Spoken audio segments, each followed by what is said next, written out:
SAP's Business Unleashed strategy, tariffs and their impact on the tech industry and supply chain management, as well as the truth about Big Four consulting. Those are just a few of the topics we'll cover here in episode 218 of Transformation Ground Control.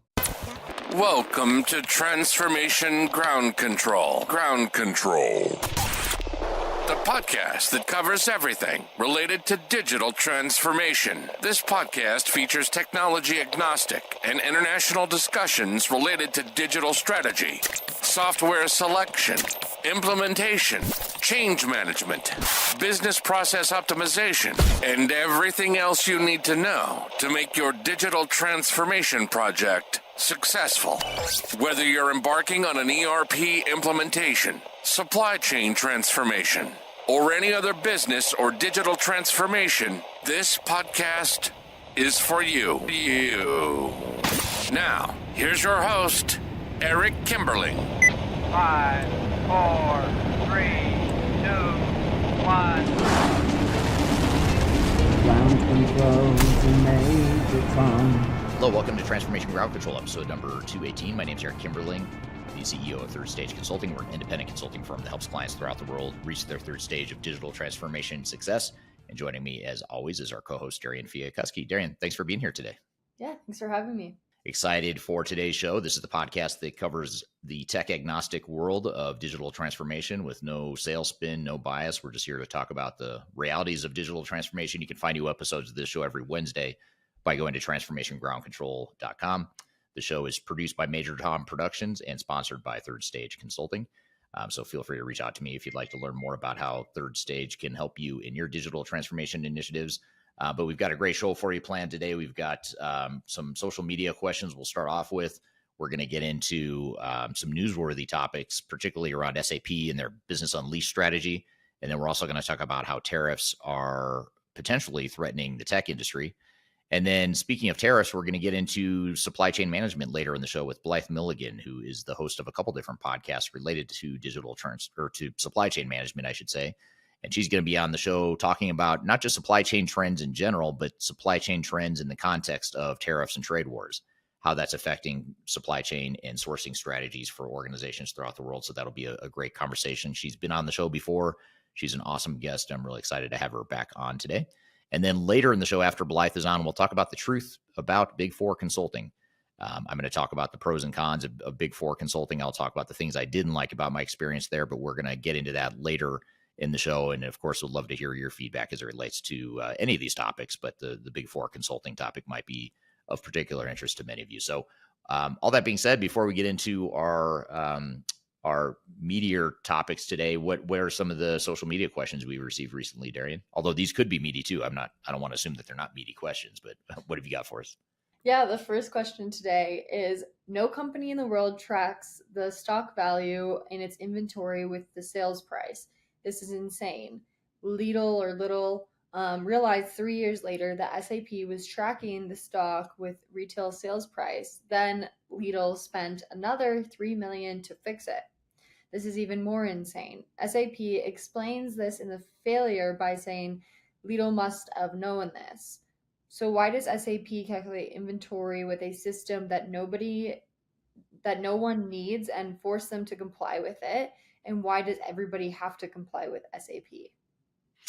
Yeah, that's a great question. And just to add some additional context there, that comment was related to the Lidl SAP failure. And one of the big failure points of that case, and Lidl, if you don't know, Lidl is a German retailer, a food retailer, a grocery store retailer, and very large organization. They spent over $500,000 on their SAP implementation. And one of the reasons why the project failed is because they customized the heck out of the software to make it fit their business processes. And in the case of Lidl, they valued their inventory based on cost, and SAP based on sales price.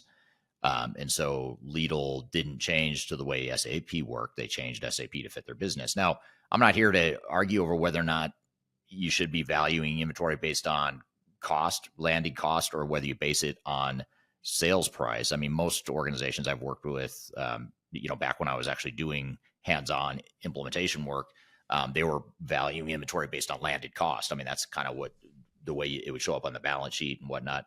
But from what Lidl has said in the public record, all the stuff that's been published about Lidl, they've said that SAP, the version they were implementing, valued based on sales price. So I guess the bigger question here, though, it sort of raises a bunch of questions. And this isn't a discussion around how to value inventory. It's a question of how do you change your process to fit technology, and how do you change technology to fit your processes? And when should you change the software to fit the business versus the other way around? Now, there's some purists out there that say just conform to SAP. It's low. It's the lowest risk. It's the easiest way to implement. I strongly disagree with that school of thought, because from a technical perspective, if you're a technologist, then yes, it's a lot easier if the business just conforms to the technology. But for the clients, for your customers that you're implementing for, that have to run their business, that is a super painful process. And changing, for example, just something like inventory valuation methods, that is a big deal for most organizations. And so to say that it's just easier if they conform to the way SAP works is a super myopic, blind, a lot of blind spots in that comment. So I agree with this person, kind of questioning why SAP was built the way it was. But I think the bigger question is, why isn't a product like SAP more flexible to allow you to have multiple types of inventory valuation? Or, for example, even when you look at things like how you allocate costs, like fixed overhead, how you allocate it to products, different companies handle it differently, and that's their prerogative to do it that way. Just because SAP has limitations or only does it a certain way doesn't mean that you just need to conform to SAP. And I think that's in my opinion, it's a very arrogant view of the world. If you're a big ERP vendor, to say just conform to our quote unquote best practices, because it's not best practices for every organization. In fact, in the case of Lidl, that was far from best practice. They needed something completely different. Now, what I will say is that's something Lidl should have known before they went into the implementation. It shouldn't have been something that surprised them and threw their entire project off track like it did. I think that's a whole nother conversation of why did they not know that SAP couldn't run their business the way they wanted to. But once you're knee deep in it and you're already started, they've already made that mistake of choosing a software that maybe wasn't the right fit for them. Then you've got to have a better strategy for how you're going to address that delta, to reconcile the business processes versus the software. Yeah, absolutely. And our second question today, kind of, you've already touched on a bit, but I'll still ask it, is SAP built so poorly that something like inventory costing can't be switched easily between purchase price versus sales price? I don't know if I'd say it was built poorly. I would just say it was built without the full spectrum of options that a lot of businesses need. And this is true for a lot of ERP systems. And I think this is why ERP, the old school monolithic ERP systems like SAP, I think that's why they're going to have a rough future, because you just can't survive with that sort of rigidity of an application running your business. And we can sit here all day and say, well, SAP is great. It's been around forever. It's got best practices. I don't buy it. I think companies need a lot more flexibility than what SAP can typically offer. And it's not just SAP. A lot of these big ERP systems are particularly rigid. And I think that's why you're seeing some big movements around composable ERP and microservices, even AI. AI in some ways is starting to not replace, but sort of take the place of what ERP systems used to be good at, or used to try to be good at. I think, I had a guest on this podcast before, and I can't remember who said it. I wish I could remember, but we were talking about, actually it wasn't on this podcast. I was interviewed for another podcast that's going to be published here soon.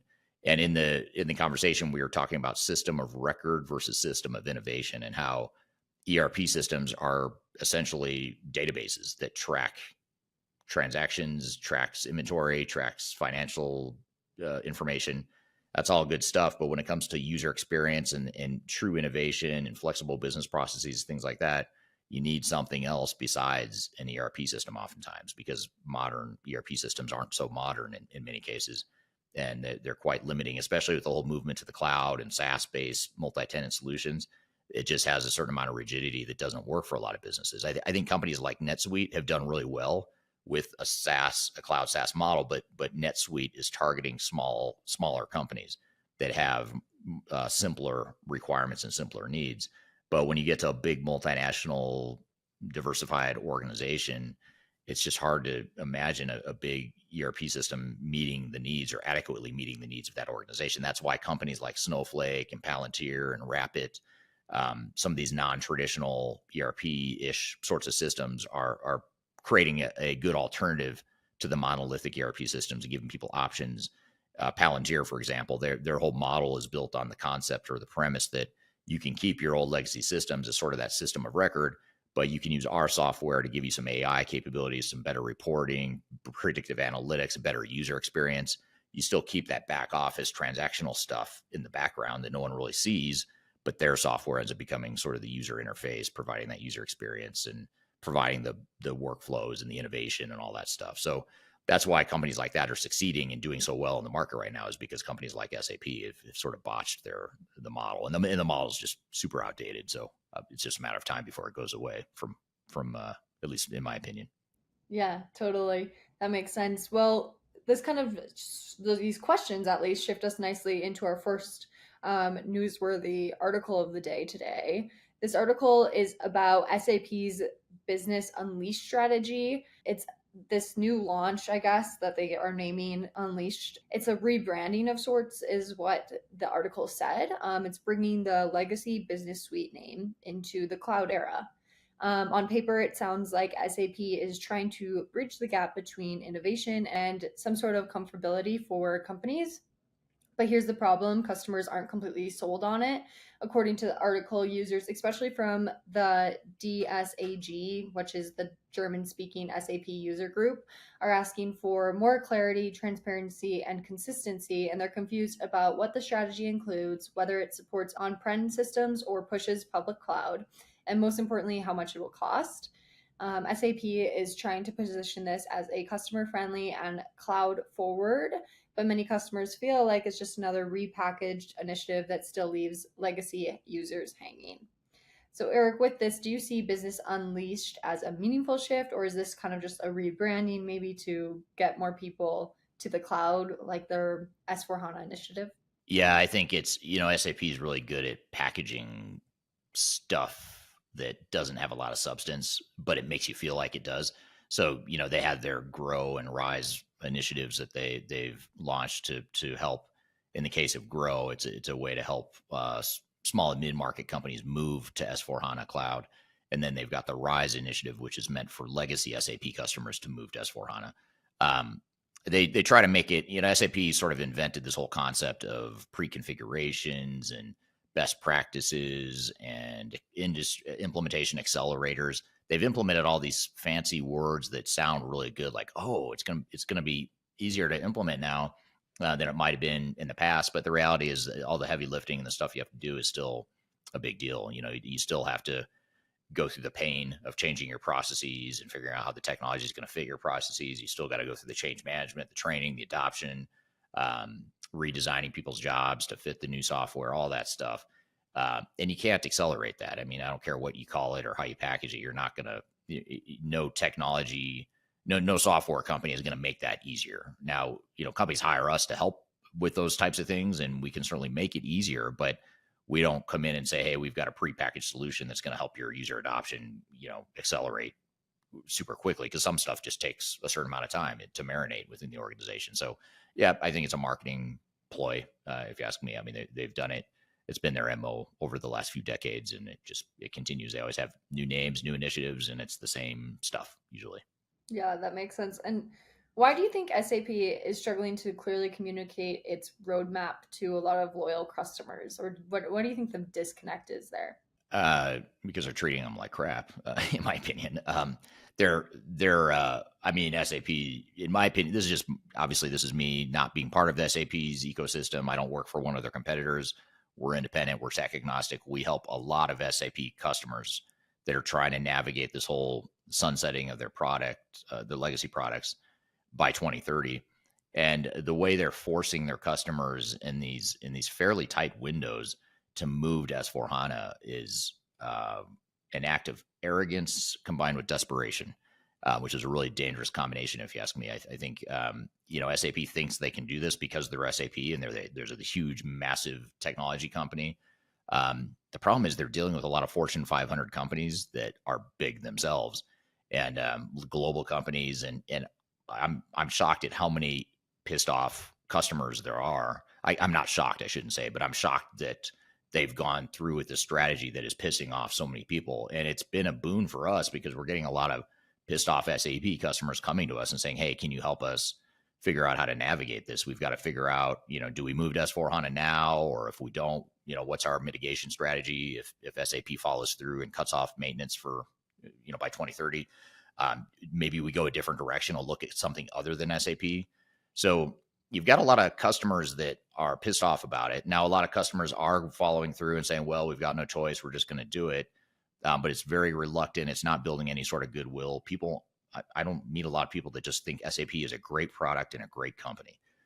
It's sort of a necessary evil in the space. So I don't know. I think it's more of, I think they're using the stiff arm approach or the hammer approach to forcing people to upgrade to S4HANA. And I think these repackaging of initiatives and adoption initiatives is just an act of desperation that they're seeing that a majority of their customer base has not even started a migration to S4HANA. And I think that's very concerning to them. And they see money there. They see all this money that's being left on the table, and they're trying to figure out ways to rock more of them off center. But yet they're not really enticing anyone. They're using the bullying tactics to try and get them to do it, which is a really weird, bizarre strategy. But hey, I'm not, it's above my pay grade. I'm not being paid to run SAP. So maybe they know something I don't. Yeah, for sure. And I mean, just look at your YouTube comment section. You'll see lots of comments about SAP and how people are feeling about them currently. So that's always interesting as well to see our audience's take on the situations that SAP has going on right now. Yeah, and I have a YouTube video that's going to come out on my YouTube channel here shortly. And it's about how SAP only has, I had AI actually analyze all the comments on my SAP related YouTube videos and my SAP related TikTok videos. And I had AI do one of those deep research analysis of all the comments in those related videos. And only 30% of those comments were positive about SAP. The other 70% were either negative or neutral. But what's really interesting, and I found this super shocking, is that I asked AI to compare that 30% positivity rating. I thought, wow, that's super low. That's terrible. But then I asked it to compare it to Oracle and Microsoft and other leading ERP vendors. And SAP was actually on the higher side of positive comments on my channel. So good news, bad news, I suppose. There are systems out there that people seem to hate more than SAP, which actually surprised me. I thought SAP would sort of lead the negative rating factor, but they actually are not as bad as it is. They're actually better than some of the others out there. That's super interesting. Yes. So if you are looking for more information, make sure you look out for that video. But today we're going to kind of switch gears here and get into the second newsworthy article of the day, which is about tariffs currently. And are tariffs still a threat to the tech industry? So there's been obviously a lot of noise lately around US, China tariffs. And while some categories like smartphones and laptops were temporarily exempt, the bigger picture hasn't changed. The tech industry is still feeling the heat, from rare earth material bans to looming tariffs on semiconductors and other critical components. So even with these temporary pauses, CIOs and IT leaders are far from out of the woods, I guess you could say. Here's what's happening. The US has imposed tariffs up to 145% on Chinese imports. China responded by hitting back with its own tariffs, and more critically by suspending exports of rare earth materials, or metals, not materials, which are essential for everything from chips to batteries. The result, tech companies are facing a new wave of supply chain disruptions, price uncertainty, and sourcing challenges. And even companies that aren't maybe directly impacted by these tariffs are still getting affected by market volatility and upstream cost increases. So this means CIOs really have to rethink everything from procurement to budgeting to long-term infrastructure strategy. I know we'll kind of get into this a bit later too, but I want to ask you some questions first. Eric, do you think the temporary tariff pause are actually helping, or are they just kind of delaying this bigger issue, or what is your take on all of this right now? Well, I think there's a lot of lobbying that's happening in the space. And in fact, I'll talk to Blythe about this when we have our interview here in just a moment. But, Apple, for example, has been very vocal about how disruptive the tariffs are going to be and already are to their manufacturing of their iPhones in particular for the Americas, because so much of that product is coming from China. And it's not just components coming from China, it's the finished good, coming from factories in China. So it's not as simple as, well, they can just go source some of the raw materials from another country or another place. It's everything is happening there in China. So that's why I think Trump and the U.S. government recently gave an exception or a temporary reprieve from electronics and computer manufacturers, because I think he realized, and others lobbied to him, that it was going to be so disruptive. And just imagine what that would do to our cost, on phones. If they, first of all, you'd have at least a temporary supply chain disruption where you probably run out of iPhones for some period of time, or there'd be a shortage. Second of all, once Apple was able to regain their sort of manufacturing capacity, the costs are probably going to be higher because they're going to spend a lot of money trying to manufacture that stuff somewhere else. So at the end of the day, consumers will end up paying for it somehow. I mean, through higher prices because supply and demand is so out of whack, and/or Apple just has to raise the prices because their cost has gone up so much. So I think that temporary reprieve is a good thing, but it sort of waters down and diminishes the whole purpose, right or wrong. Whether you agree or disagree is a whole nother story, but the intent is to get more manufacturing to come back to the United States. And if you give too many exceptions, it sort of waters down that urgency, if you will. How should tech leaders balance short-form flexibility with long-term resilience in this environment? Yeah, that's a good question. I mean, the short term is the hard part, I think. I mean, long term, you can build, you can find new suppliers, you can find new contract manufacturers, you can build your own manufacturing plants in other countries. So long term, that probably does give you a lot more resiliency. But in the short term, I don't know that if it's flexible, it's just more, it's reactive. You have to be super reactive. I mean, that's the only thing a lot of these supply chain managers can do right now.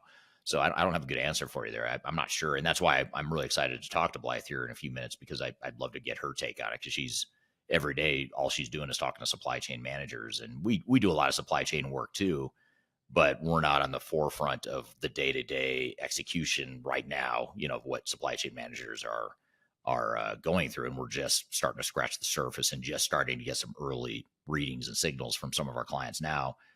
So I'd love to hear her feedback too. Yeah, absolutely. Before we get into that, though, one more question for you.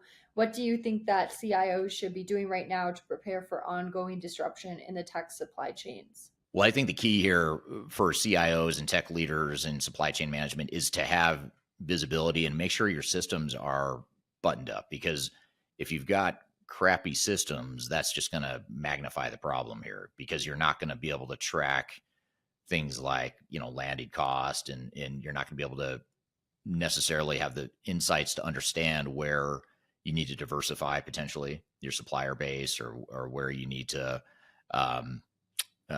hedge on any potential geopolitical disruptions. So I think just optimizing your current technology stack in the world of supply chain management to where you have better visibility and you can analyze and understand a little bit better. I think that's going to be a key priority. And that's where I think AI can help a lot in the short term, because I think if you can use AI to pick up signals and patterns and help with predictive analytics and things like that, I think that's going to help a lot. And it might be that AI becomes somewhat of a lifeline for a lot of these supply chain managers and tech leaders that are trying to figure out how to navigate that. So that's what I say is look at, in the short term, what are the short term wins you can use to shore up your technology limitations now to give you more flexibility going forward. Yeah, absolutely. That's some great advice, but I'm excited to dive into this conversation and learn more about this. Yeah, I'm excited too. Blythe Milligan has been on the show before, although this will be her first time appearing on the show as Blythe Milligan. She was recently married, I believe, and she before this was Blythe Broomleaf. So if you ever saw, I think she's been on 2 other times over the years. So if you search on this podcast for Blythe Broomleaf, you'll find the past episodes, but this will be her first appearance as Blythe Milligan. She's going to be on the show here talking about tariffs and how to manage supply chains in the era of trade wars. And we're also just going to talk about trends in supply chain management in general in 2025, what she's seeing, what's evolving, that sort of thing. So we'll have her on the show, but first we're going to take a quick break. We'll be back with more Transformation Ground Control. I'll give you anything to feel it coming? Do you wake up on your own? I wonder where... Hi, this is Eric Kimberling with Transformation Ground Control and also the CEO of Third Stage Consulting. And at Third Stage, we work with a lot of manufacturing companies, and we know that manufacturing companies are difficult to run. And the last thing you need is for your ERP system to make your jobs even more difficult. And if you follow me for any period of time, you know I like to talk about alternatives to some of the big ERP software providers because there's a lot of really good options out there in the marketplace. One of those options is CTech ERP, which is a practical all-in-one business system that's built specifically for manufacturers. And what's great about this is that it can be used out of the box to run and support any manufacturing company, but you can also tailor it to fit your way of doing business.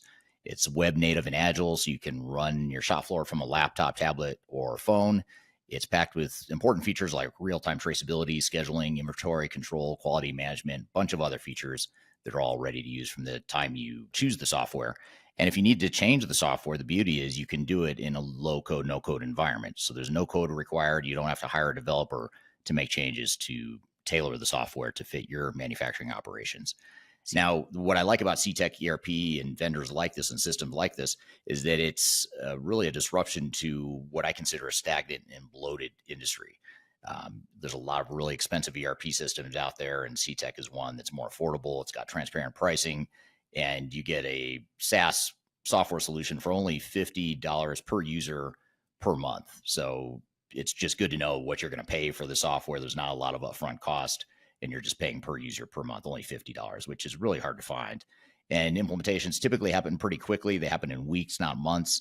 And they have a fully dedicated support team to help you put out fires or help you get through the implementation more successfully. So CTech ERP is an ERP system that's built for proactive manufacturers who want to get things done. You can learn more by going to ctecherp.com, and that is spelled CETECERP.com. Hope this helps and hope you check them out.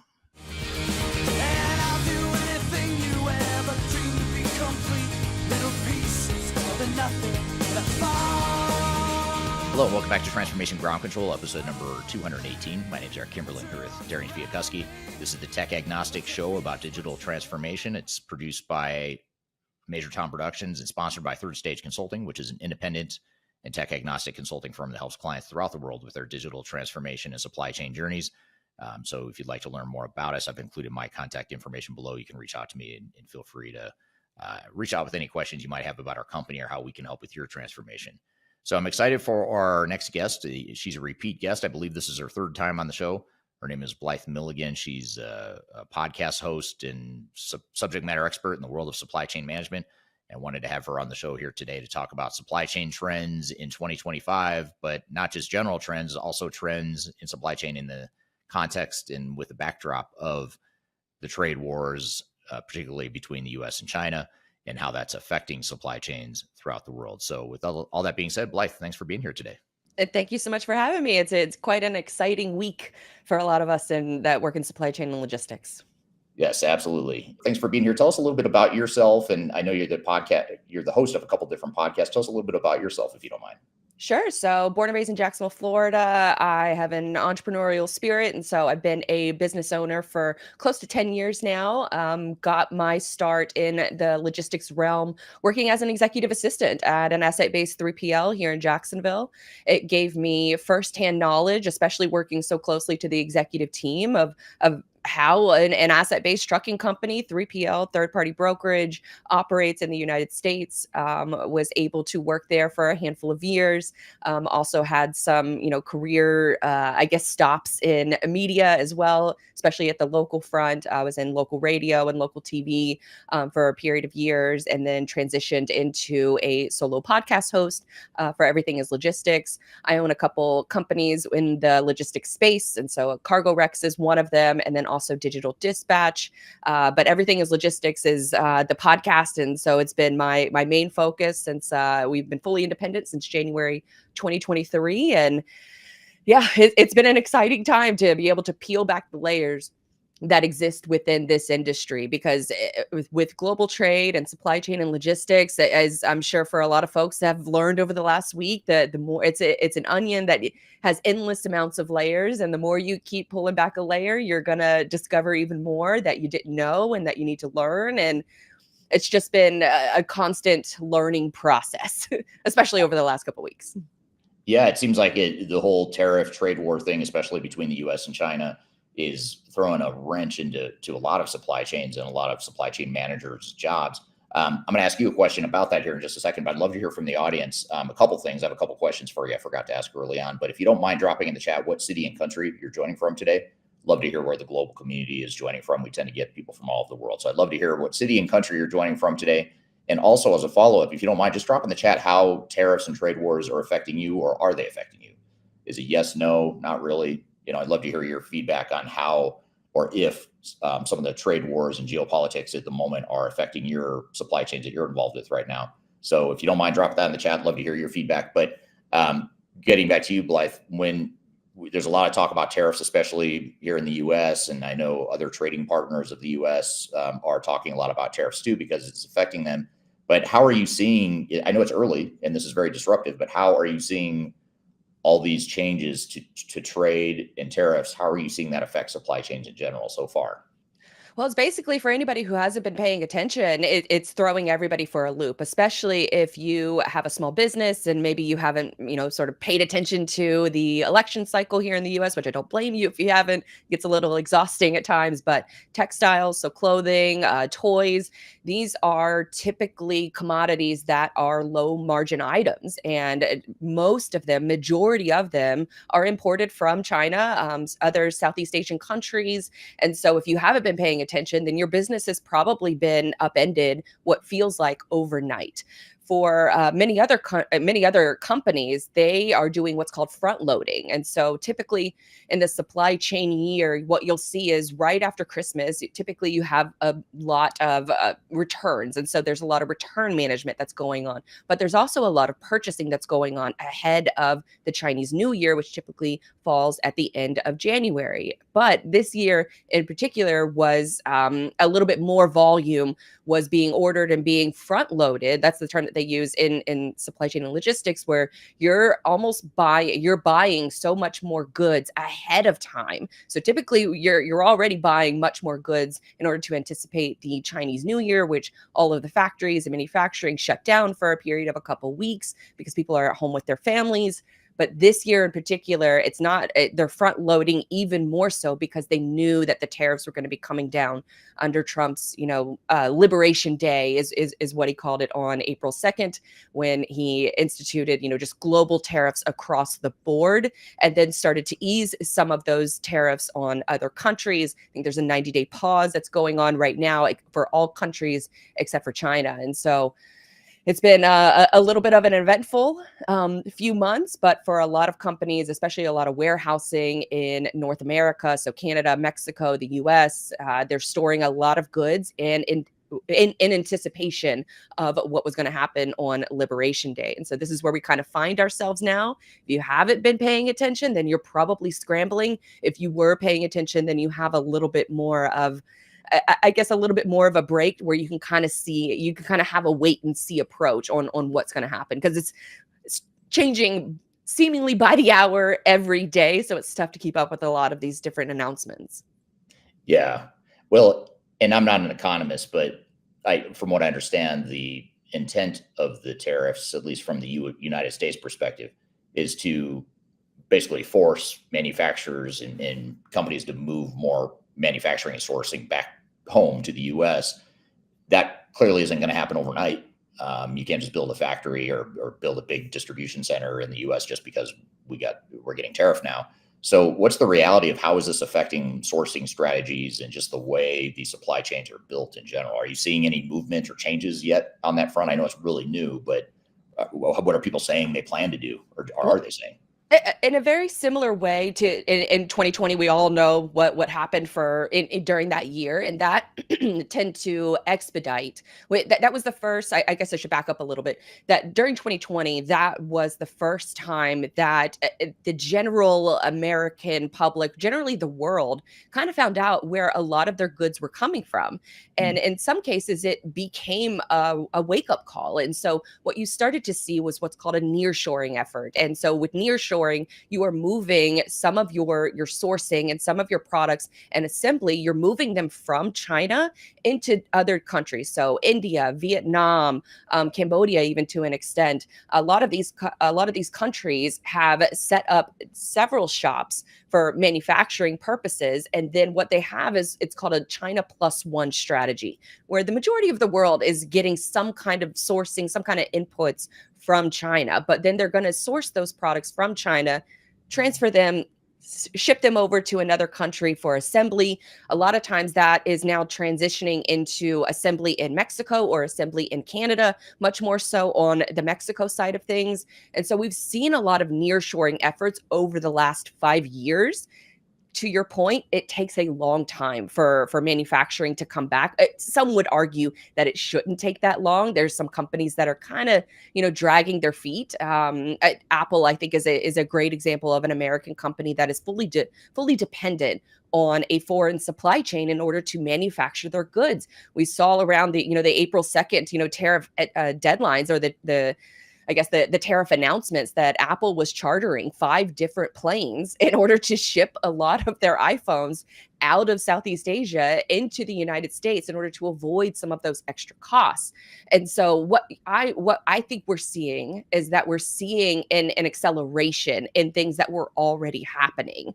Now, for a lot of businesses, it's still going to be tough for them to find the component of the component, or even the machine that makes the machine. That's been the biggest problem with reshoring of American manufacturing, is that during the 90s, when essentially all of these manufacturing processes were shipped out of the United States, they were shipped over, but also we lost that knowledge base. And so when you're talking about bringing some of that manufacturing back, we frankly don't have enough of the knowledge base of what it takes to make the component of the component, the machine that builds the machine. There are some interesting companies that are trying to do that in the United States and have been trying to do that for a few years now. If you're going to bring manufacturing back, what does that actually look like in a modern day sense? Are we going to bring everything back, or are other things like toys and textiles? Does it make more sense to just let other countries handle that part of the job? And so there's a lot of questions that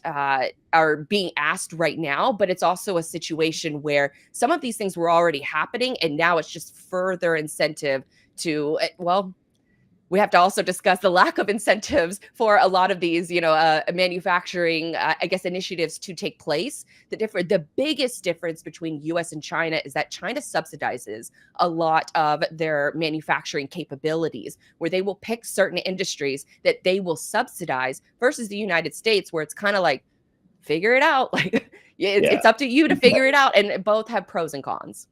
Yeah, that's super interesting, and I actually posted something on LinkedIn about the tariffs, and someone commented on that, about how the U.S. is at a disadvantage because China is subsidizing certain industries, and they can kind of play that long game. And I don't know, they don't seem to be blinking yet in terms of wanting to bring down their tariffs or to end the trade war. And to be fair, neither is the United States so far, except they have made exceptions for Apple or for computers and cell phones, which I imagine was Apple's doing, because it was really interesting. I just read an article about the CEO of Apple, and about how he came up through the ranks building that global supply chain that's highly dependent on China.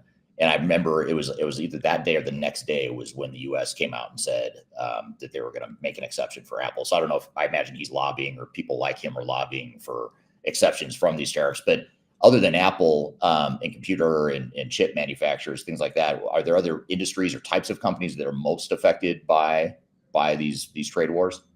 Well, many industries, because like I said earlier, there are very few components. So the components is like the source of the product. Many of those are still all coming from China. And so it very much, or Southeast Asia. And then from the manufacturing landscape, what China has done over the last 5 years, because this isn't the first time, Trump has kind of declared a trade war with China. He did it during his first term. And so for a lot of Chinese companies companies during that time frame, what they did is that they set up companies in Mexico, they set up companies in Vietnam, Chinese-owned companies that they're just another, I don't want to say a shell company, but they're another division or another, division is probably the best word for it, but they're setting up another shop in another country, and then they're trying to avoid the tariff laws in that realm, or in that part of the world. And so that was the way that they kind of got around a lot of these tariff rules that were put in place during the first Trump administration. And then now we're coming into the second Trump administration. And for the Trump sort of economic team,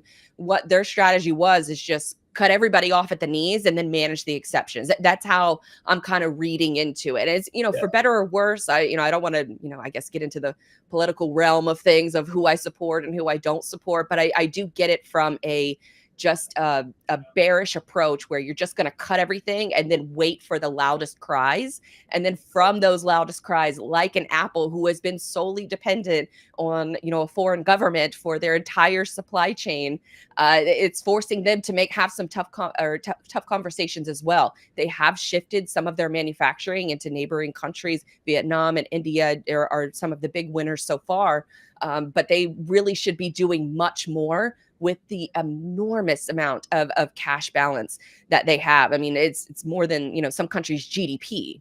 And so it's a little bit of, okay, we'll throw you a bone here, I think, from the Trump administration, if I'm reading between the lines, specifically when it comes to Apple. But they really should be. It's an American company. It's completely reliant on, foreign entities. And so it's probably about time that a company like Apple was bringing all of their products back. Now, it's still a knowledge-based gap. Do we have the skill set in the United States? Do we have the components of the components to be able to make the machinery and make the products and create the inputs, especially when it comes to semiconductors? Semiconductor manufacturing is predominantly handled in Taiwan. That has its own set of geopolitical issues that are going on, but it's mostly the electronic side of things that is being greatly impacted. Cars are kind of, especially U.S. manufactured cars, if that kind of exists. Those are probably, I guess, the industry or the commodity that is going to be impacted the between mid-sized to large level. I would imagine that with car manufacturers in particular, they reshored a lot of their jobs, a lot of their capabilities already over to Mexico. And so they're kind of in a stagnant place right now, where they can't really bring back a lot of those manufacturing jobs to the United States, where we were once building, an overwhelming majority of all the cars and trucks and vehicles in this country. That's been decimated as well. And so these are very long, these are things that happened over a long period of time. And we're going on a week now for a lot of these companies to be thinking about this. Now, some of the bigger companies, of course, should have been thinking about this for a lot longer, especially if you've been paying attention to the Trump administration, because tariffs is all he's been talking about for 40 years. And so putting that strategy, that sourcing strategy in place is something that is long overdue. But it's also coupled with the fact that we've had a dramatic rise in technology adoption over the last handful of years inside of logistics. And so logistics and supply chain executives are starting to get a seat at the table, where once we were just kind of seen as a cost center. And how do you, sort of save as much money as possible on transportation costs? In the global scheme of things, it probably doesn't make sense that we get, some rare earth minerals from South America and then ship them over to China in order for them to refine them, and then assembly them in Vietnam, and then ship them back over to Mexico, and then have them, the final assembly there. And then from there, it's shipped into the United States. And so there's lots of complex sourcing and strategic I guess, initiatives going on, and software is helping to make those strategic partnerships. Yeah. I'm here with Blythe Milligan. We're talking about supply chain trends here in 2025. We've got a lot more to cover, but we'll be right back with more Transformation Ground Control. Just tell me what you've got to say. Tell me, I've been waiting for so long to hear the truth. If you are involved in any sort of digital transformation or business change initiative, you'll want to download the Digital Transformation Report. With its comprehensive overview of business and technology trends and best practices, this report is a must-have guide for any transformation project or executive team. Download this free report by visiting Third Stage Consulting at thirdstage-consulting.com. You can also visit our website to learn more about us or download independent reports, videos, and other best practices.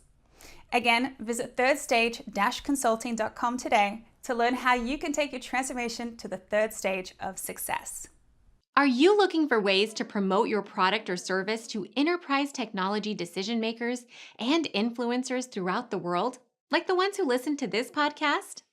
Major Tom Productions creates media, events, and influencer marketing for B2B technology providers. Our productions are exciting, educational, disruptive, and effective. Most importantly, they create results. Our content is unlike any other in this industry, engaging, influential, and trusted by technology buyers and influencers throughout the world. Each month, our productions reach hundreds of thousands of targeted buyers and decision makers who trust and engage with our honest and tech-agnostic content. With long-tail viral results and engagement with our content, Major Tom Productions provides a way to reach your target market and create awareness, calls to action, and a connection with potential customers. So collaborate with us today.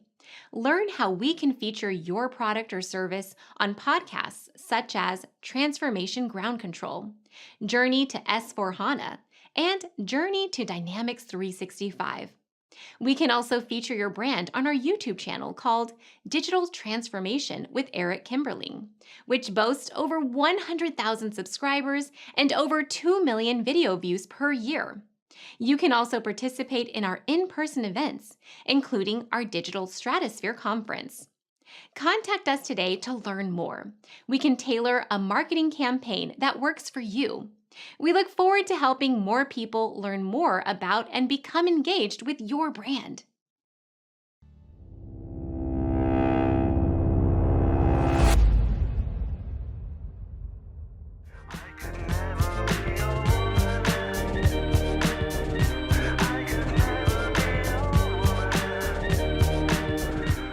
Hello, welcome back to Transformation Ground Control, episode number 218. My name is Eric Kimberling. I'm here at Darian Chwialkowski. You can find new episodes of this show every Wednesday by going to transformationgroundcontrol.com. The show is sponsored by Third Stage Consulting, which is an independent tech-agnostic consulting firm that helps clients throughout the world with their digital transformation journeys. So be sure to check us out. I've included my contact information below. I'm here with Blythe Milligan, and we're talking about supply chain trends here in 2025. Well, what's interesting about what you're saying, and I agree that this is what will happen, is a lot of that production is not moving back to the U.S. It's moving to other developing countries. And I think that's the tricky part of this whole thing is, if anything, it might hurt China, but I don't know that it's necessarily benefiting the U.S. If there was a clear upside on the other side of this, it would make maybe a little bit more sense. But where I struggle is it doesn't seem as though, for example, I know textiles, producing textiles in the U.S. just doesn't make sense when you've got all these other developing countries with much lower labor costs, better access to materials. It doesn't make sense that you would bring that to the United States in some cases. So are there certain, is this just a big company problem, or is this going to affect small and mid-market companies as well? I think, unfortunately, it affects everyone. I would argue that on the small business side of things, So there's a couple different threads I kind of want to pull on. So on the small business side of things, you have it's much tougher to keep up with all of the nuances and everything that's going on within global supply chain and trying to make sure that you can get a product, make it well, and give it to your customers at an affordable price where you can still make a little money over the top. Now, for small businesses, and that is the goal for any business, but that goes without saying. But for small businesses, you have the opportunity to be a little bit more nimble versus, say, like a Walmart global supply chain, or an Amazon global supply chain, or some of these other large retailers where overwhelming majority of their goods are probably coming from one country. Now there's a little bit of competition that you could maybe with your suppliers inside of China. I have heard that, Walmart is renegotiating all of their supplier agreements, and it's almost like what I've understand is a province versus a province over in China where they're competing. And from what I understand, Chinese manufacturers, they will pick up the phone at 1 a.m. if you are looking to source goods from somewhere else, if you are looking to find another supplier, they will answer the call. They will be super friendly, and they will work to earn that business. Now, in the United States, from what I understand, it's very difficult to get a call back, even for some of these specs. The lead time on developing the source of the source, or even a part for the machine that makes the source of the source, is sometimes months in advance. Now, there is an interesting company called Hadrian that I've been following, that they are utilizing the knowledge base that still exists, which is a little bit older of a knowledge base, a little bit older of an employee that has had manufacturing knowledge that was around and building things during the sort of the manufacturing renaissance of the United States before we offloaded all of the jobs overseas. So they're combining that knowledge base with an engineer that's focused on automation and AI. And what they're doing is they're making scans of the tool that builds the tool. That's where our biggest problem is for US manufacturing, is we don't have the machinery that makes the tool of the tool. Who stands to benefit a lot from that is maybe a country like Germany that can make really good machinery where we can import some of those machines over to the United States. Now, for Hadrian in particular, they are, what I think is the coolest thing is that they have 3D scans of their tools that's making the tool of the tool. They scan those machines for every single time that they are used, before and after. And so they know ahead of time if that tool of the machine that makes the machine is going to go down, or they need a replacement part in the near future. And so what they've done is they've reduced the amount of lead time that they need if a machine goes down. What happens at a lot of manufacturing facilities is that the tool will go down, the tool that makes the tool, that gets the tool, will go down, and then that line, that supply chain, that supply line is out of commission until they get that tool of the tool. Now, what Hadrian is doing is monitoring it from an AI perspective, and they want to get ahead of it before that becomes a problem. I think that is rethinking how we manufacture goods, bringing back manufacturing in an intelligent way is the future for the United States and how we bring back manufacturing. I don't see us, making a lot of textiles, because to your point, that can be done in other countries at a much lower rate than what could be done in the United States. But that also brings up, the nuance side of things that, maybe some of the dominance of, apps like Temu and Shein and, the U.S. population's sort of addiction to cheap goods, maybe that needed to be broken a little bit. Maybe that we needed to take kind of like a moral step back and say, okay, what are we morally okay with purchasing? What are some things that I could purchase from another country that maybe has a little bit higher of a standard for their workplace conditions and how they, that these companies are sourcing the product. And so there's a lot of different nuances that are now at play. And I think from an overarching theory is that from a moral standpoint, it is my personal opinion that we needed to kind of be broken of purchasing these cheap goods that are just fill landfills, and they don't really provide any kind of benefit to us as a U.S. society. But we're not going to bring that kind of manufacturing back. What is the AI automation, like high tech advantage that the United States does have? We, technology wise, us and China are 1A and 1B. And so what can we do to bring manufacturing back, and then also make from, just a moral standpoint, what we're okay with purchasing, what kind of things we're okay with sort of a standard of living, and then making our purchasing decisions there. Because there's a lot of interesting things also happening on the TikTok side of things, where now Chinese manufacturers are going direct to the TikTok users and saying, if you want to buy laundry pods, you can get 1,000 of them for, 2 cents for each of them. furniture, automobiles, all of these different things that are made in China that, we could cut out the middleman and buy direct. But then it gives the US consumer a lot more freedom and optionality, which optionality is probably the key from both a consumer standpoint and then also a business standpoint of being able to pick and choose where you want to kind of, plant your flag in the ground as far as, your moral stances. Yeah.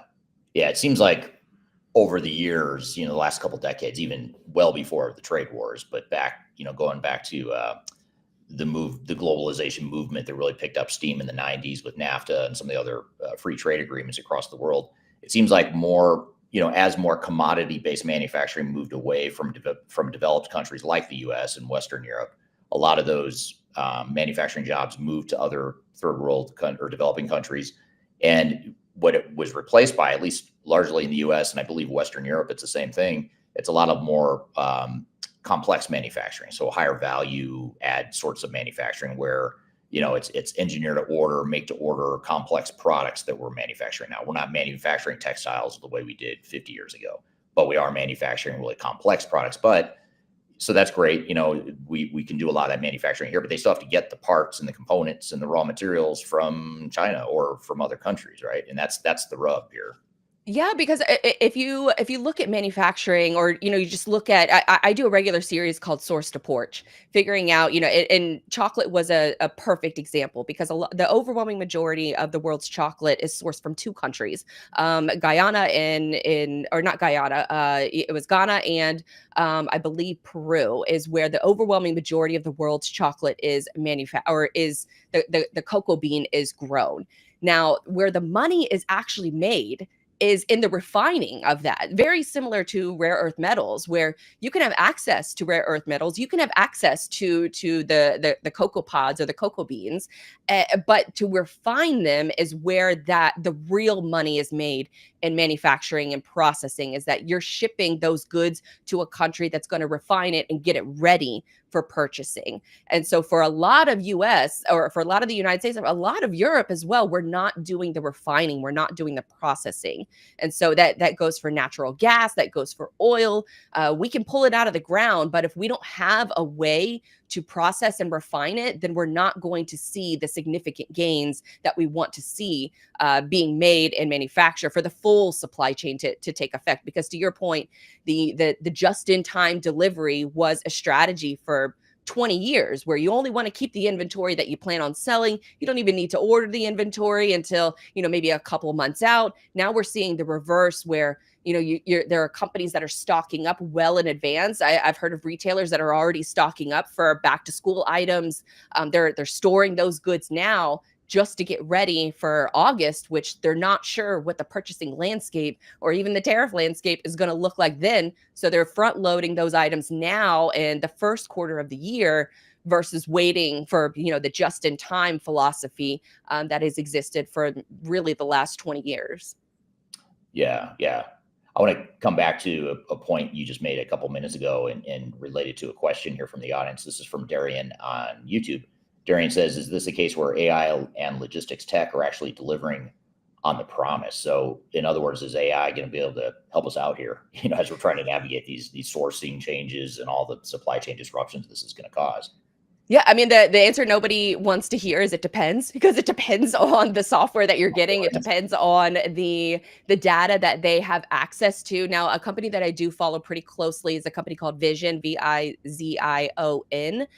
They handle, they're called what's called a visibility platform. And so they have insight into the different trade patterns all over the world. And so they're able to, whoever they're working with customer wise, gives them that data. They anonymize the data, and then they're able to give out reports and send out reports based on what they're seeing in cargo ship flows, trade lanes, even down to like the bills of lading that are coming into the country. They have software that will scan all of those things and put it into digestible data that, we can kind of all understand.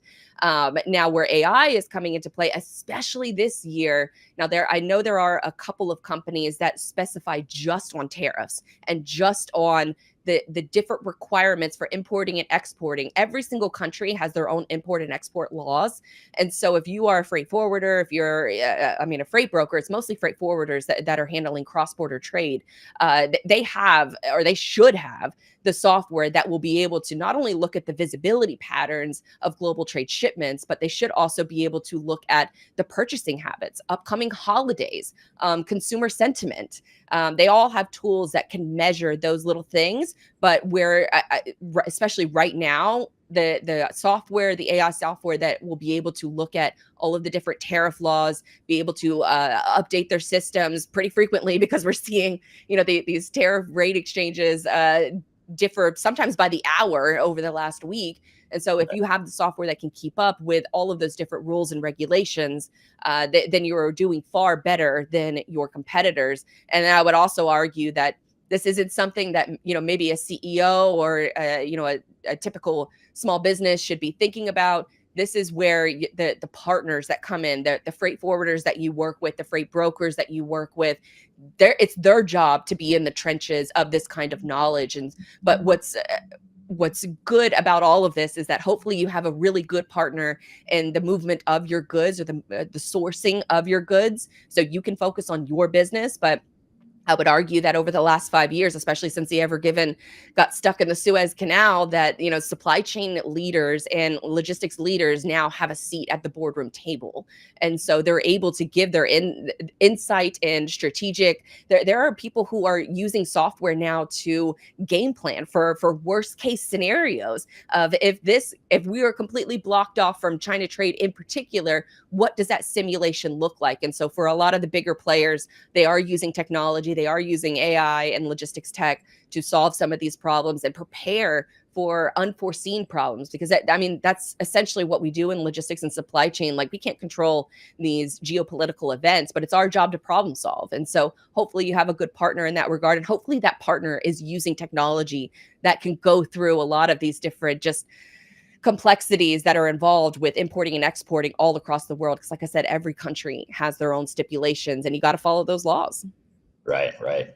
Yeah, very interesting. Well, here's a couple interesting comments. Olivia on YouTube says AI is a Ponzi, so we won't get into that. That's comments. That's basic. Right. And this is from Darian on YouTube as a follow-up to something you said, Blythe. She says, you touched on Shine, Temu, and the moral cost of our addiction to cheap goods. If we're serious about reshoring or ethical sourcing, what kind of public awareness or business leadership do you think it will take to really shift behavior? I think moral and a greater awareness around. So we had talked earlier in this show about, just how mainstream supply chain feels now. Supply chain nobody understood what I did for work 5 years ago. My parents still kind of don't understand what I do for work and how I cover this industry. And the greater majority of people don't have an idea of where their goods are coming from. But the smartest companies that I've seen have a page dedicated on their website that tells the supply chain journey of their products.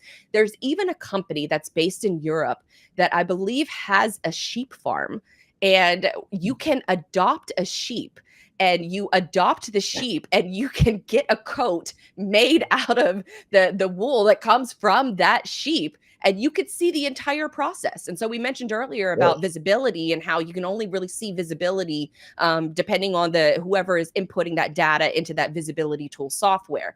There are a lot of really smart companies that are taking the direct-to-consumer route, where they will list right on their website where their goods come from, where they are sourced, if they're ethically sourced. There's software that requires that of their suppliers, that, hey, do you have an eye washing station inside of your manufacturing facility? Where are you sourcing these products from? Are you sourcing it through slave labor? Are you sourcing it through, people that are paid well relative to where they live? And so for a lot of companies, I have seen, not a lot, I would say for some companies I would like to see more of, is that these companies are showcasing their supply chain front and center and using their supply chain as a differentiator and trying to stand out from their competitors, so that they can say, like, we have done our due diligence, we have done our job, And here is where our supply chain comes from. And you can choose from a moral standpoint to support that company or support some of those suppliers. And I think that's a big reason why, if you have a TikTok account right now, your For You page, if you're anything like me, it's flooded with direct to consumer. Chinese manufacturers are going right to TikTok and trying to win the information war in addition to the trade war, which the governments are taking part of.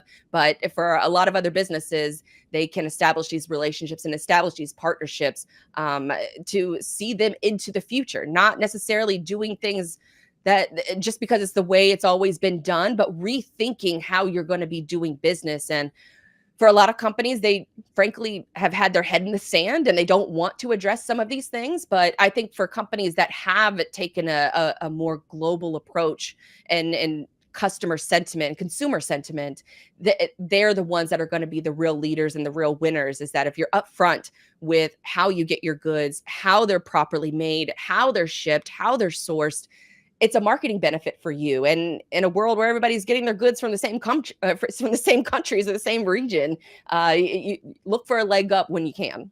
Right. Yeah. Now, what about, here's a follow-up question from YouTube again, but do you see this whole Chinese manufacturers bypassing traditional retail, going direct to consumer with cheap goods? Do you see this growing into a serious threat for domestic brands, especially direct to consumer companies?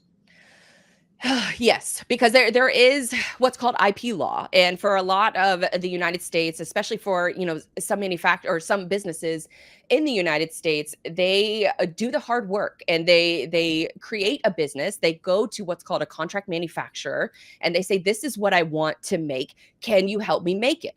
Then they help them make it, and then they can flip it around to another company, have that company make the same exact product, and then flood sites like Etsy and Amazon with your product, your idea, and be able to charge a lower rate for that same product. And so for going direct to DTC is going to be really, I think, beneficial on the Chinese side of things. And then on the US side of things, you have to kind of ask yourself, like, what kind of business do you want to run, especially for small businesses? There's been a growing complaint of sellers on Amazon, sellers on Etsy, where they come up with an original idea and they're quickly overtaken by somebody who undercuts them on price. Sometimes it's Amazon itself that does these things.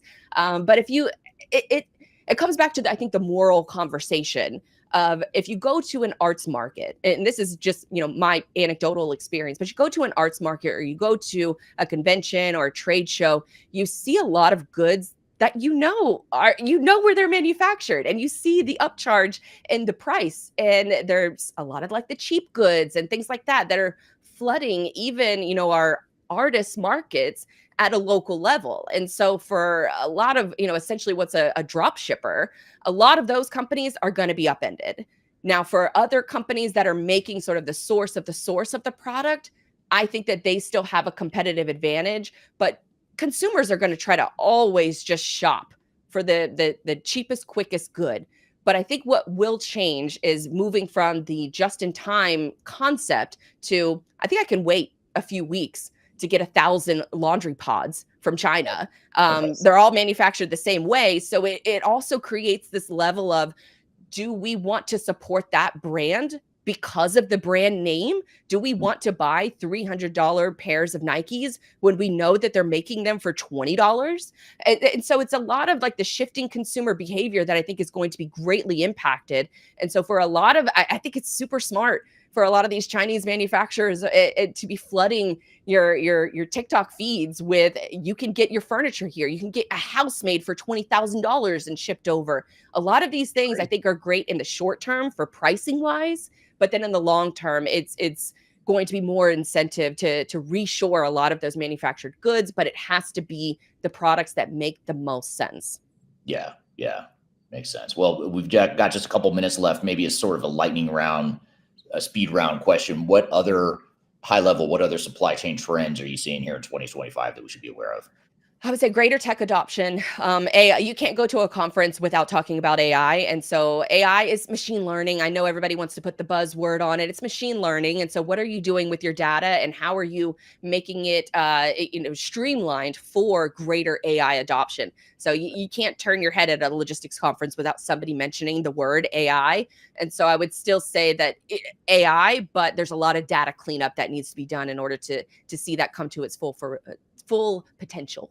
All right. Thank you again, Blythe, and thank you for the great questions from the audience. It was a quick conversation. We'd love to have her back, though, and talk more about how these trade wars and supply chain disruptions continue to evolve here throughout 2025. We're going to take a quick break. When we come back, we'll debrief on some of the conversation we just had with Blythe, and then we'll also queue up our next topic, which is going to be the real story behind Big Four Consulting. So stick around. We'll be right back with more Transformation Ground Control.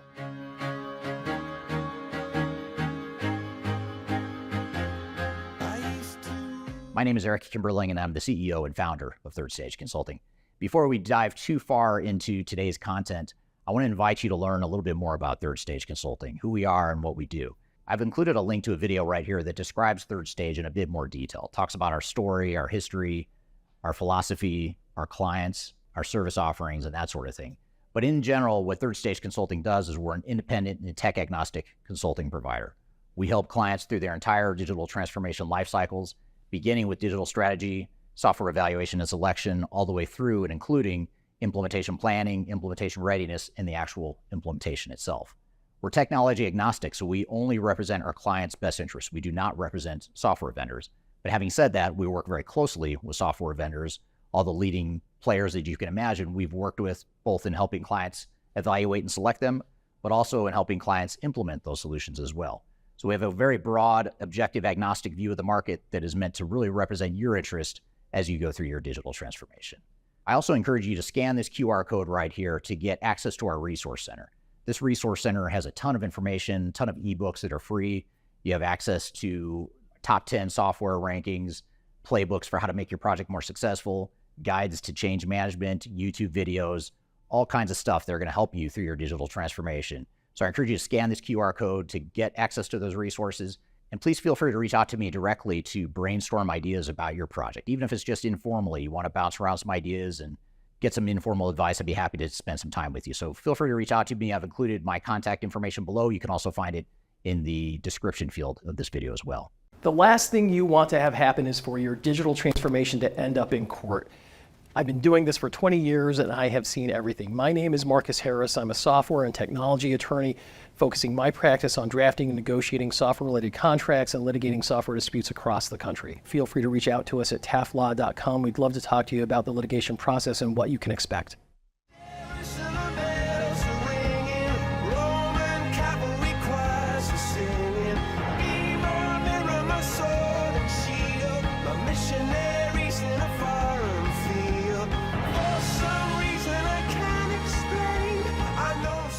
Hello, welcome back to Transformation Ground Control, episode number 218. My name is Eric Kimberling. I'm here with Darian Chwialkowski. You can find new episodes of this show every Wednesday at transformationgroundcontrol.com. The show is sponsored by Third Stage Consulting, which is an independent tech-agnostic consulting firm that helps clients throughout the world reach their third stage of digital transformation success.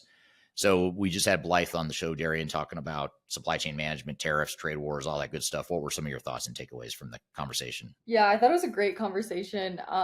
She was a great guest, honestly. She had a lot of knowledge, especially about this topic, which to me I find really interesting, of everything that's going on right now, and just somebody that is in the know is good to learn from for sure. I have some follow-up questions though, that some things I didn't get to ask her. I feel like, at least I know one thing she was talking about a lot was how kind of like TikTok has become the front line of the information war almost, of, Chinese manufacturers are going on there and telling consumers, like, buy straight from us. We'll give you so much more for so much cheaper, all these different things, which I think is super interesting. But one thing we didn't get to, or I didn't get to ask, was how will TikTok Shop almost play into this? Like, does she see, or do you think, Eric, that TikTok Shop will eventually evolve into more of that threat? I know I asked about direct to consumer brands in a different way, but will TikTok Shop, evolve into this long-term threat more so for these direct-to-consumer brands, and how should smaller brands compete when they're being undercut by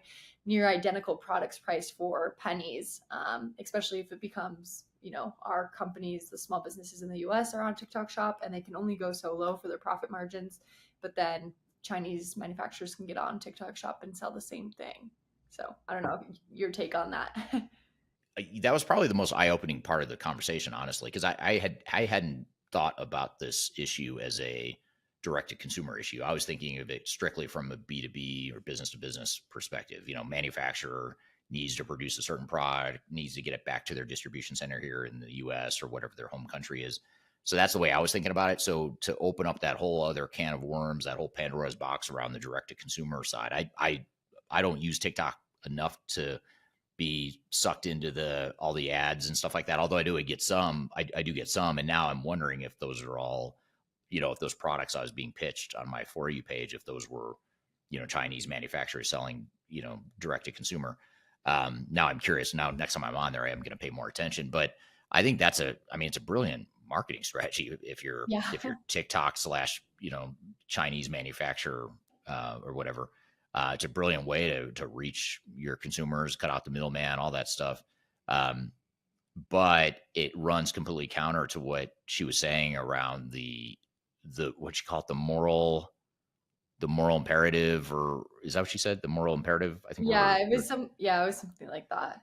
Like to the ethical imperative, whatever it was she said. I can't remember exact words, but basically buy less. It's just, she's basically saying you have to ask, is it right that we're buying these super cheap products, and should we wean ourselves off super cheap products in the name of, building competencies and supporting local economies, things like that.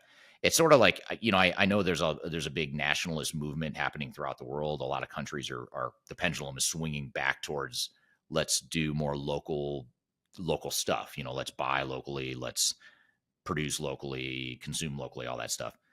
Even in the services world, I just noticed the other day at the time we're recording this podcast, the Saudi Arabian Wealth Fund. It's the basically the government's investment arm that invests in all the big companies, and they own all the big companies in Saudi Arabia. They recently cut the contract, or they recently banned PwC from the country for a year, and they cut the contracts. I believe they cut contracts with other American and Western consulting firms. But then there was a follow-up article that came out that said it's part of their movement to buy more locally. They want to use more local experts and build local knowledge bases and expertise. And there's something to be said for that. I mean, it's a problem for us, because we sell to the Saudi Arabian market. So we see, in our international division, that's probably going to be a pretty big headwind for us unless we get a local majority partner, in Saudi Arabia. It's probably going to be harder for us now to sell our services into Saudi Arabia compared to the past. But I see why they would do that. I see that why you'd want to build expertise in-house and why you'd want to keep that money in your own country. There's pros and cons to it, of course. There's a downside to it, but there's certainly upside as well. So I see why companies are doing it.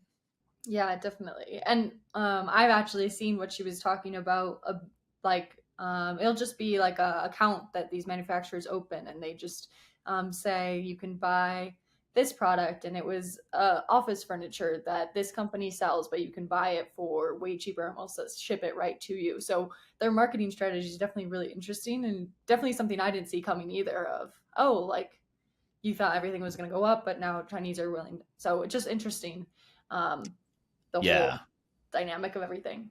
Well, and you just, I didn't think of this when Blythe was talking about it, but when you just said that, I was thinking about how, let's just take in any domestic, in a lot of domestic countries, if you're buying and selling within your own homeland, let's set aside the whole import thing for a second. But if you're a producer of a product and you're selling to a local retail chain, and that retail chain is going to sell either online or through bricks and mortar to the end customers, a lot of times the supplier and the retailer has an arrangement or agreement that the supplier won't go sell the product somewhere else, like on their own website, for a lot cheaper to undercut.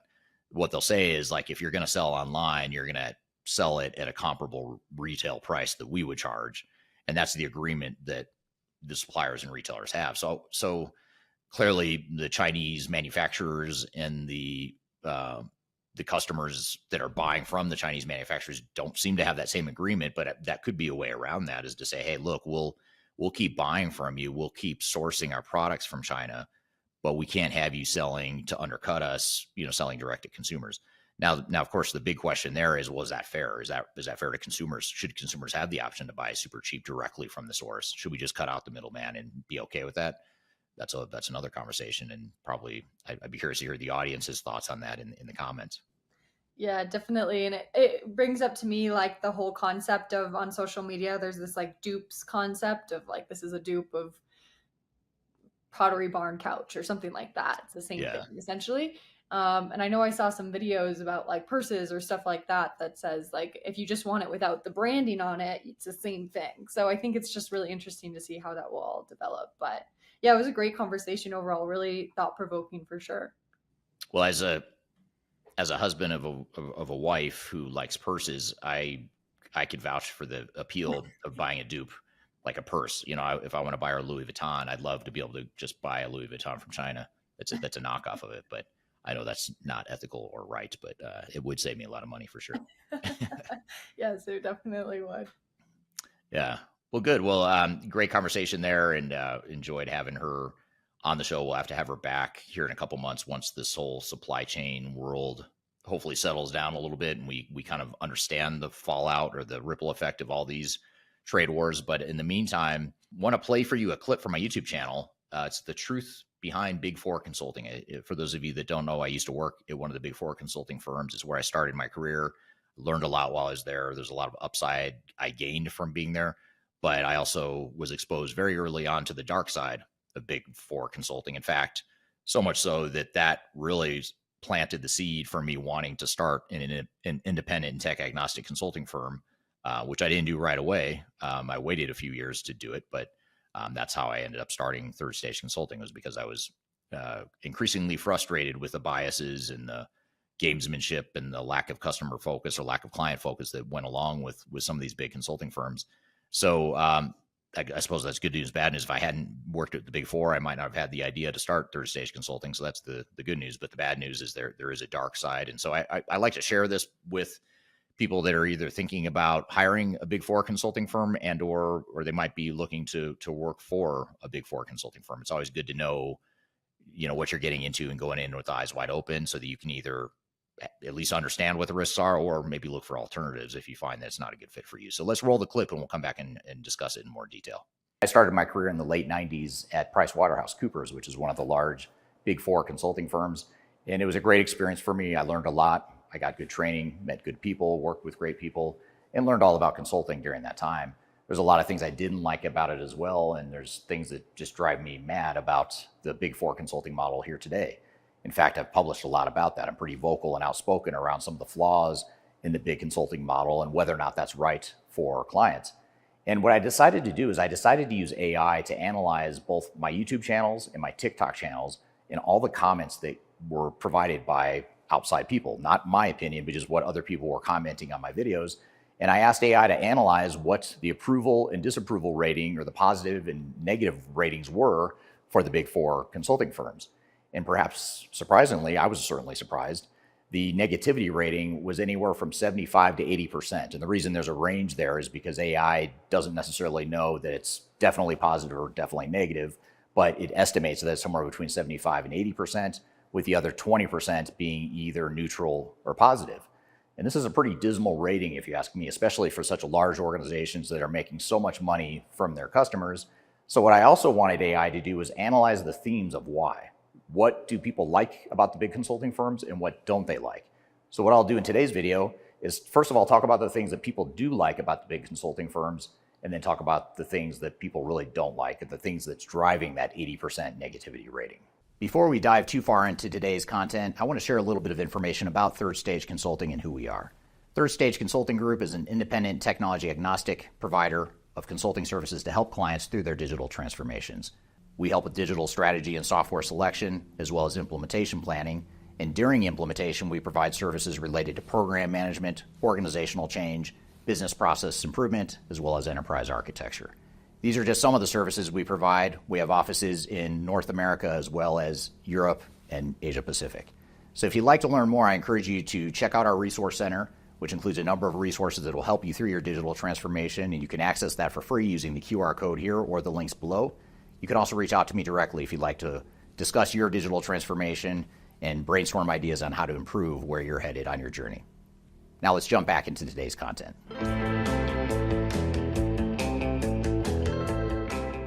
The good news about the Big Four consulting model is that there are still some positives. The first one, with both customers and employees and former employees, is the prestige and the cachet that goes along with the Big Four consulting firms. These consulting firms have been around forever. They're extremely well known. They work with some of the biggest well-known clients throughout the world. So there's a perception, both with customers and with employees, that there's a prestige affiliated with these big consulting firms. I know when I was working in the Big Four consulting model, that was probably the thing I liked the most. I liked the idea that I could put a Big Four consulting firm on my resume. I like the idea that I could work with these really big, large multinational organizations that I might not otherwise have gotten to work with. So I certainly understand why the prestige is such an important part for employees. And when it comes to customers and the clients of Big Four, there's still this mentality amongst CEOs and executives that it's a safe bet to hire a Big Four consulting firm. Now, I would argue it's actually not any safer. You could even argue that it's more risky to hire one of these big firms because there's more money to lose and you're more likely to get into a big bloated consulting contract. But the perception being reality is that many people still think that there's a high level of prestige with these Big Four consulting firms and a certain amount of safety that goes along with hiring one of the Big Four consulting firms. And when it comes to employees, some of the comments we got from current and former employees on my YouTube and TikTok channels is that people value some of the flexibility that they have.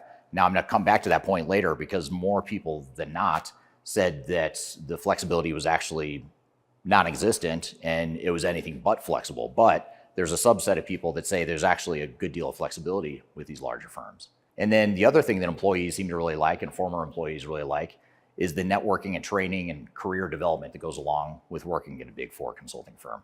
I know that when I was in the Big Four, the training was world class. I got awesome training while I was there.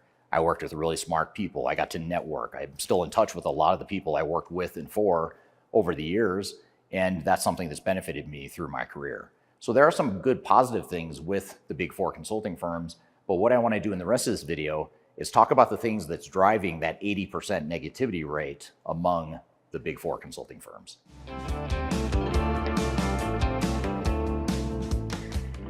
The first thing that drives the 80% negativity rating for Big Four consulting firms largely comes from employees and former employees, and that's related to work-life balance and the burnout factor. Many people that left comments on my YouTube channel, my TikTok channel, commented that the work hours were just horrendous. Very long hours, led to burnout, a lot of travel, very little consideration for the need to be home with families and whatnot. So that's something that was a really big, glaring, negative comments or series of comments from people on my YouTube and TikTok channels. Many of them also commented on how hypocritical it was that the Big Four consulting firms talk about work-life balance all the time, but in reality, it didn't exist in the operational day-to-day of the organization. So that actually made it worse, the fact that the Big Four consulting firms were touting work-life balance, but in reality, day-to-day, they weren't living by those values. And I can speak to that firsthand myself. I remember the first time I met with PricewaterhouseCoopers when they were recruiting on our campus where I went to college, and they had a presentation they gave, and someone asked the question of how many hours on average does a consultant work at Pricewaterhouse? And I remember one of the senior managers or directors getting up and saying, oh, we're really all about work-life balance, and we work an average about 50 hours a week. And that number just stuck with me. I thought 50 hours, that's pretty good. It's more than 40, but it's not 60 or 80. And so it kind of stuck in my head. And when I ultimately accepted an offer from Pricewaterhouse after graduating, I remember that same exact senior manager or director. I was on one of his projects, and I was expected to bill between 70 and 80 hours a week. And I remember just feeling betrayed right away because this was not just the same company that said it was 50 hours. It was this exact guy had said it was 50 hours on average. And I don't remember ever working 50 hours or less while I was there. And the reason for this is because these Big Four consulting firms have small armies of people at each of their clients. And those small armies of people, which could be anywhere from 20 to 50 to 100 or even hundreds of people, they're expected to bill not just 30 or 40 hours a week, they're expected to bill 50, 60, 70 hours a week.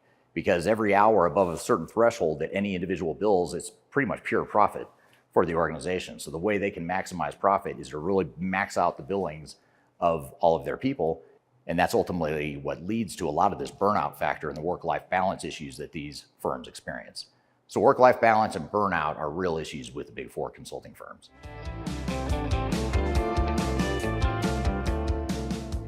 When AI analyzed my YouTube and TikTok channels in the videos about Big Four consulting firms, one of the common themes we saw in this 80% negativity rating is that there was a lack of authenticity or a perceived fakeness with the Big Four consulting firms. And this applied both to clients and the employees of these Big Four firms. Now, clients sense that a lot of times Big Four consultants would say one thing when they're selling solutions, and they would see something different in delivery. And that was that sort of disconnect between what they were told by the consultants and what they actually received from the clients. As it relates to employees, they talked a lot about how the company would tout values like work-life balance, as I mentioned before, and yet experience work-life imbalances and burnout along the way. So there's a lot of sort of skepticism around the authenticity of these firms. And AI also picked up in the threads sort of a recurring theme of past employees who talk about the videos that these firms produce. They talked about the cringy videos that they would put out on TikTok and YouTube and other social media outlets, super high polished, super professional looking, but they almost looked at those videos very skeptically, almost like they knew the reality of who those companies really were. And the portrayal they're putting out in their videos and social media was totally different than what they experienced at the organization. So that's something to think about as well, as the Big Four consulting model has an authenticity issue, and that's what's reflected in that 80% negativity rating that AI generated from my channels.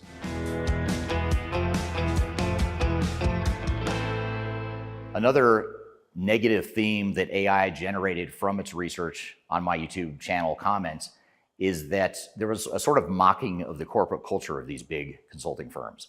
A lot of it was from former employees and current employees, but also from clients as well, just talking about all the political infighting, the work-life balance issues, the burnout, the selling one thing but delivering something different, the bait and switch between the super senior people that were being sold onto a project, but the junior kids straight out of college that were doing the actual work. And by the way, that's how I started my career, is I was one of the junior kids straight out of college, had no idea what I was doing, but I was billing a lot of money to not know what I was doing. So that's sort of the behind the curtain view that a lot of people pick up on. And that's something that was largely mocked on my social media channels in terms of the comments that people provided on my YouTube and TikTok channels. So these are some of the things that AI picked up on, the various comments, the hundreds of thousands of comments that have been left on my YouTube channel and TikTok channels. But I'm curious to hear from you. What do you think? What do you think of the Big Four? Whether you're an employee, a former employee, or a current or past client, what do you think about the Big Four? What do you like about them? What have they done for you? What don't you like about them? What would you improve? Love to hear your feedback below. So that was a clip from my YouTube channel where I talk about the truth behind Big Four consulting. What were some of your thoughts and takeaways from that, Darian? Yeah, I thought it was a really cool video, having AI kind of analyze different things and different comments that we see on the channel all the time. Some follow-up questions, I guess, for you is, were you surprised by this high of a number, or what was your overall take by this feedback that we seen? I mean, I guess looking at the comments, it's not surprising that it's that high, but yeah, just what is your overall take? Honestly, when I published it, I thought I would get a lot more hate. You know, it's sort of like whenever I say something that exposes a negative or a flaw, I expect some people to agree, but I expect a lot more blowback a lot of times. And with this one, I thought I would get the Big Four Kool-Aid drinkers coming in and saying I'm wrong and Big Four is awesome, this and that. And maybe they're out there and they just don't follow me or care what I have to say and just aren't responding. That could be part of it. Or maybe there's just a lot more disgruntled people in the world of Big Four consulting than even I realized. I know when I was there, I remember thinking like, I feel like there's a lot of people like me there that, they didn't really like it, but they recognized it for what it was. It was a resume builder. It was a way to get some good experience, cut their teeth in consulting. And it was sort of like almost like a training ground. It's not fun. You don't necessarily want to have to do it, but it's going to be good for you longer term. That's sort of the mentality I had, is I really didn't like being there, but I knew like, well, I am getting good skills. I just feel dirty. I just feel gross every day I left work. And, you know, I could only last like 2 years there, which I think is the average for big four consulting firms. But I knew some people that could last 5-6 years, which I don't know how they did. I certainly don't know how someone sticks around long enough to make partner. I mean, I think I would go crazy. And I just couldn't feel good about myself if I did, just knowing what they have to do to become a partner at those firms. So, so I guess I was surprised a bit, but it was kind of eye-opening to say, well, it's kind of good to know that I'm not alone, and it's not just me doing some crazy talk on YouTube. There are people out there that feel the same way. Yeah, definitely. A couple follow-up questions to that. One thing you mentioned in the video was the lack of authenticity, especially in how these firms present themselves, whether it's on the internet or social media versus kind of this internal reality. How important it is authenticity in consulting today, and how can firms fix that disconnect? Yeah, I think I think this is a problem for a lot of big companies, not just the big four. I think, you know, you look at someone your age, for example, you grew up with TikTok and Instagram and people sharing the good, the bad, the ugly on social media, for better or for worse. That's just what people like you and, you know, certainly most people younger than me are more comfortable with that. And that's just what you know. So when you go work for a big company and you've grown up in that environment, and then you go work for a big company, which is not going to be perfect, you know, no company's perfect, but then they come out with these super polished videos about how awesome they are and how much people love working there. And it feels fake, you know, because first of all, you know, it might feel fake to begin with, but it's going to feel even more fake if you grew up in the world like you did, which is all social media, all people posting selfies of themselves talking and just being real. You get to see so much real, honest truth. There's also a lot of fakeness, I guess, in social media too, but you know what I mean? You're getting a lot of just authentic, you know, someone pulls out their camera and starts talking versus a highly scripted, professionally produced video. I think people see right through that. So that's the way I look at it. Yeah, definitely. And I agree with you. I don't think it's just something that big consulting firms, you know, experience either. It's kind of across the board. You see it with just big companies in general versus maybe some smaller startup ones that you'll see the social media game. I think, for example, it was a coffee brand or something, like the big, you know, the one that comes in like a red tub or something like that. Looking at their social media versus like a newer coffee brand that came out, and what ones are getting more traction on social media. So I think it's just something that we are seeing across the board for sure. I think too, there's a credibility issue just in general, not just in terms of like authenticity in videos or content they're creating, but also an example of that I had, this is 25 years ago, but even back then people were struggling with this with the big four companies. But I was at a recruiting event at my grad school where I got recruited from, and there was a bunch of people in the room talking to people from the consulting firm. And one of them was a senior manager, like one of the really senior people in the Denver office. And I remember someone asking, like, how many hours per week on average do people work? And he said, it's around 50 hours. And I thought, okay, that's pretty good. I would have thought it was higher. And so it kind of put my mind at ease. I went and worked for that firm. And coincidentally, I got put on a project with that same senior manager guy. And that same guy that was telling us that you work an average of 50 hours a week was expecting me to bill 70 to 80 hours a week. And right out of the gate, like as soon as I was done with training. So I was like, weren't you the guy at the recruiting event that was saying the average is like 50? And here I am coming in at 70 or 80, which I don't mind working 70 or 80 hours a week. But to lie about it was the problem I had, is that you just were recruiting all these kids. And, you know, I was fortunate because I was the only one that got recruited out of my class because they only chose one from my school. So I felt very fortunate. I obviously wasn't going to quit over that, but it just didn't feel right. So I think that's the bigger issue, is that, you know, you can't be two-faced about the reality of who you are as a company. If you're going to work 70 or 80 hours a week, just tell people that. I mean, you'd rather get it out up front and have people self-opt out if they're not a good fit, rather than trying to dupe them into or trick them into coming to work for you. Totally. Yeah. And that's definitely something you mentioned in the video. But a follow-up question to that is, do you think that this is something that the Big Four could change, or do you think this is too baked into the way they make their money? I don't know. If I had to pick, I'd say it's probably too baked into the way they make their money. I mean, it's sort of their business model. They need these young kids to come work for them, and they need to bill them out at a high rate and make a lot of money on them, because they make the most money on the young kids. They're not making a ton of money on the partners because, they're making money because the partners are selling business and all that stuff, but the margins are way higher on the junior people. So I don't know. So it's the money driver is the thing that makes me doubt their ability to change, but they might have to. It might be that there's so much pushback over time that they have no choice but to change or adapt. Yeah, absolutely. Well, super interesting conversation today overall. It was great across the board. Yeah. Well, good. Glad you liked it. Hope the audience did too. And if you have experience with Big Four, either working for a Big Four firm or hiring a Big Four consulting firm, love to hear your feedback in the comments. I really do, especially on this topic. I love to read the points and counterpoints, the people that agree and disagree with me. So if you agree, great. If not, I'd love to hear that too. So drop in the comments what you think about the Big Four and any other comments you have. So thanks for joining us here today. We'll be back next week with another episode of Transformation Ground Control. Transformationgroundcontrol.com. You can find all the past episodes. Be sure to check out thirdstageconsulting.com. You can also you can contact me directly if you'd like to learn more about the company and how we can help with your project. I've included my contact information below. So hope you have a great week and a great day. And we'll see you next time on the next episode of Transformation Ground Control. Take care.